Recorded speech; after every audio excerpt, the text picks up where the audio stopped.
Hi hello welcome to my channel. இன்றைக்கி பால் போண்டா எப்படி செய்கிறதுன்னு பார்க்கலாம் வாங்க. உளுத்தம்பருப்பு ஊற வச்சுன்னு இருக்கிறேன். ஒரு 200 கிராமு நல்லா ஊறி இருக்குது. இப்போ அரைச்சின்னு வந்துடலாம். நல்லா நைஸாக அரைச்சின்னு வந்துட்டுக்கிறேன். கெட்டியாக அரைச்சிக்கணும், தண்ணி ரொம்ப சேர்க்கக்கூடாது. இப்போ ஒரு 8 பல்லு மெழுகு ஒன்றும் பாதியாக நசுக்கின்னுக்கிறேன். இப்போ இதையும் அதிலே போட்டுக்கலாம்.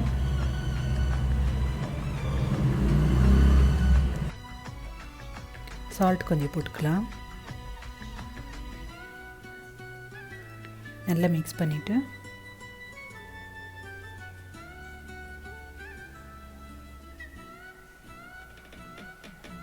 கொஞ்சம் ஆப்ப சோடா போட்டுக்கிறேன்.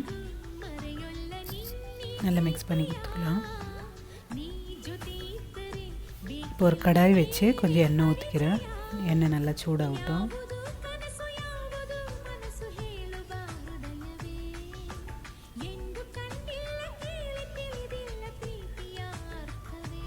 எண்ணெய் சூடாயிடுச்சான்னு பார்க்கலாம்.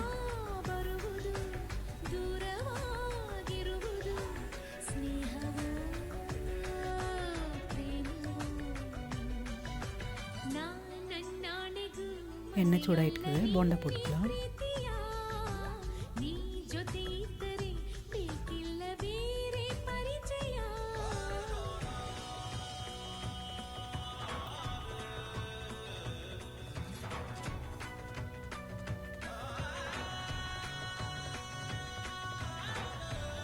இது அப்பப்போ திருப்பி விடலாம், இல்லை ஒரே பக்கம் வந்து கலரு ஜாஸ்தி ஆகிடும்.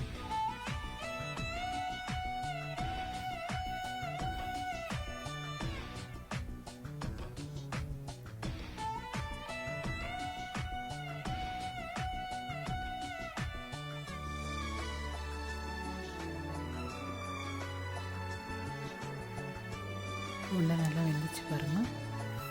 இப்போ எடுத்துடுறேன்.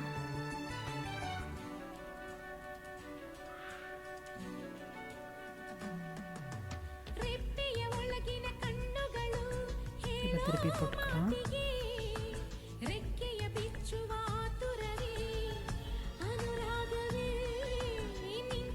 இந்த மாதிரி இருக்கிறது எல்லாத்தையும் போட்டுக்கலாம்.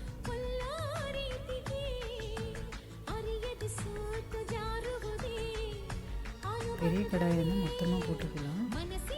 இந்த சின்ன தாப்ப கடாய் இருக்குது, இதில் தான் நல்லா வரும். அதனால் கொஞ்சம் கொஞ்சமாக போட்டுக்கலாம். ஒன்றுக்கு ஒன்று ஒட்டாமல் இருக்கிறதுக்காக கொஞ்சம் கொஞ்சமாக போட்டுக்கலாம்.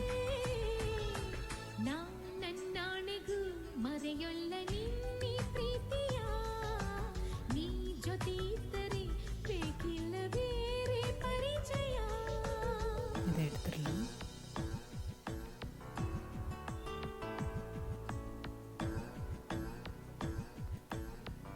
இந்த மாதிரி இருக்கிறது எல்லாத்தையும் பொரிச்சு எடுத்துட்டேன். இப்போ ஒரு முழு தேங்காய் எடுத்துன்னு இருக்கிறேன்.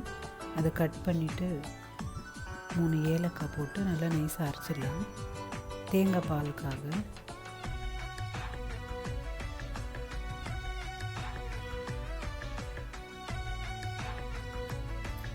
இதை நல்லா அரைச்சிட்டேன். பால் எடுத்துக்கிறேன். இதில் கொஞ்சம் முந்திரி போட்டு அரைச்சாலுமே நல்ல டேஸ்ட் இருக்கும். ஏலக்காய் முந்திரி போட்டுட்டு அரைச்சிக்கணுக்கா. நான் வேறு ஏலக்காய் தான் போட்டு அரைச்சிருக்கிறேன். பாலில் நிறைய தண்ணி சேர்க்க வேணாம், திக்காக இருந்தால் நல்ல டேஸ்ட்டாக இருக்கும் இந்த பால் போண்டா.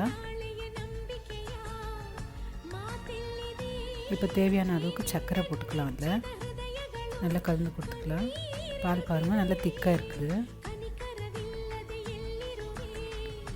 இது போண்டா சுடும் போது ஃபஸ்ட்டு பால் ரெடி பண்ணி வச்சுன்னா போண்டா சுட்டு போட்டால் நல்லாயிருக்கும். நான் போண்டா சுட்டுட்டேன். அப்போ தான் அதில் போண்டாலெல்லாம் நல்லா பால் எடுத்துக்கும். சர்க்கரை தேவையான அளவுக்கு போட்டுட்டு நல்லா மிக்ஸ் பண்ணி போண்டா அதில் போட்டுடலாம். இந்த வீடியோ உங்களுக்கு பிடிச்சிருந்தா லைக் பண்ணுங்கள், கமெண்ட் பண்ணுங்கள், ஷேர் பண்ணுங்கள். Bye friends.